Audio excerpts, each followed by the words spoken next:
दोस्तों, परमेश्वर ने इस दुनिया में जितने बड़े बड़े काम किए, समंदर, पहाड़, नदियाँ, आकाश, तारे, इन सबको हम अपनी आंखों से देख सकते हैं। जहाँ परमेश्वर ने लाल समंदर को दो भागों में बांट दिया, वह समंदर आज भी है। जहाँ प्रभु यीशु मसीह का जन्म हुआ, वह स्थान आज भी मौजूद है। जहाँ उन्होंने चमत्कार किए, जहाँ उन्हें क्रूस पर चढ़ाया गया, जहाँ उनकी कब्रें राखी गई, वह सब जगह आज भी पाई जाती है।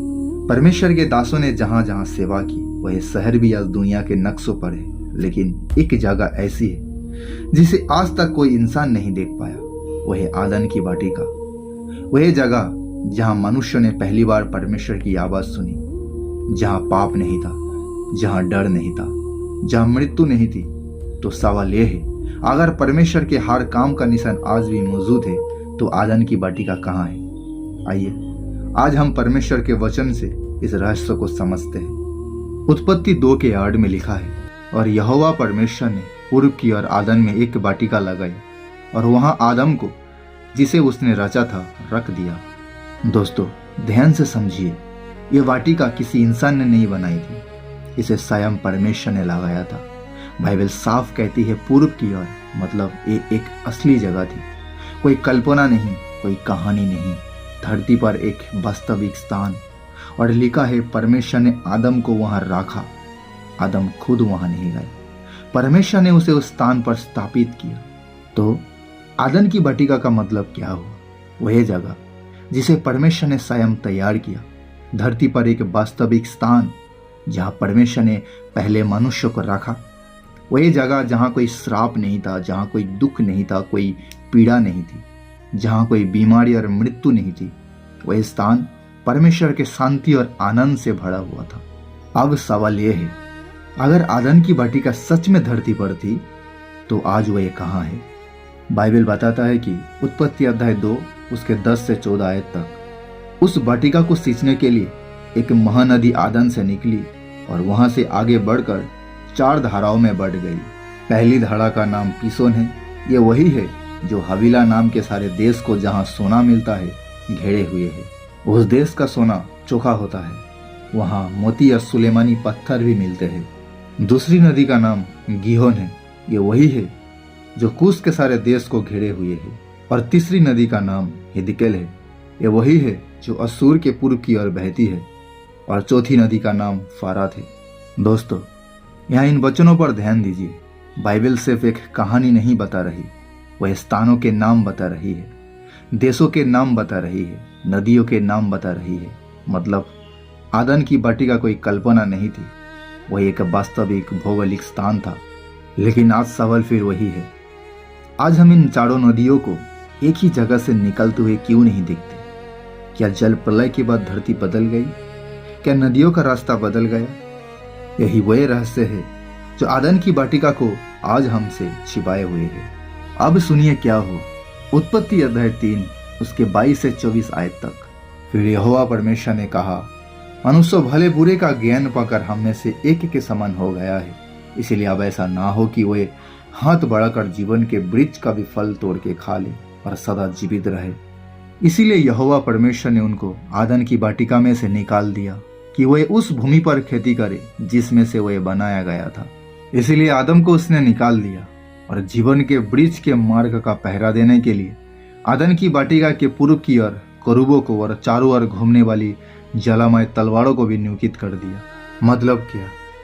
आदन की वाटिका बस खोई नहीं, उसका मार्ग बंद कर दिया गया, वह स्थान छिपा भी दिया गया और उसकी रखवाली भी की गई। यहीं से आदन मनुष्यों के पहुंच से बाहर हो गए। इसलिए आज हम उसे खोज नहीं पाते, क्योंकि पाप ने रास्ता बंद कर दिया। दोस्तों, याद रखिए, जिसे परमेश्वर बंद करता है उसे कोई मनुष्य नहीं खोल सकता, और जिसे परमेश्वर खोलता है उसे कोई बंद नहीं कर सकता। जब परमेश्वर ने आदन की वाटिका का मार्ग बंद किया, तो करूबों को नियुक्त किया और जलामय तलवार रख दी, तो इसका मतलब साफ है, वह रास्ता मनुष्य की ताकत से कभी नहीं खुल सकता, ना विज्ञान से, ना खोज से, ना खुदाई से, क्योंकि वह रास्ता परमेश्वर ने स्वयं बंद किया। आदन की वाटिका इसलिए छिपी है क्योंकि पाप ने मनुष्य को उससे दूर कर दिया। अब सवाल उठता है, क्या हम कभी भी फिर से आदन की वाटिका में प्रवेश नहीं कर पाएंगे? नहीं, बाइबल ऐसा नहीं कहती। बाइबल बताती है कि जब प्रभु यीशु मसीह पृथ्वी पर आएंगे और 1000 वर्ष राज्य करेंगे, तब परमेश्वर की योजना पूरी होगी। प्रकाशित वाक्य 20:4 कहता है, फिर मैंने सिंहासन देखे और उन पर लोग बैठ गए और उनको न्याय करने का अधिकार दिया गया।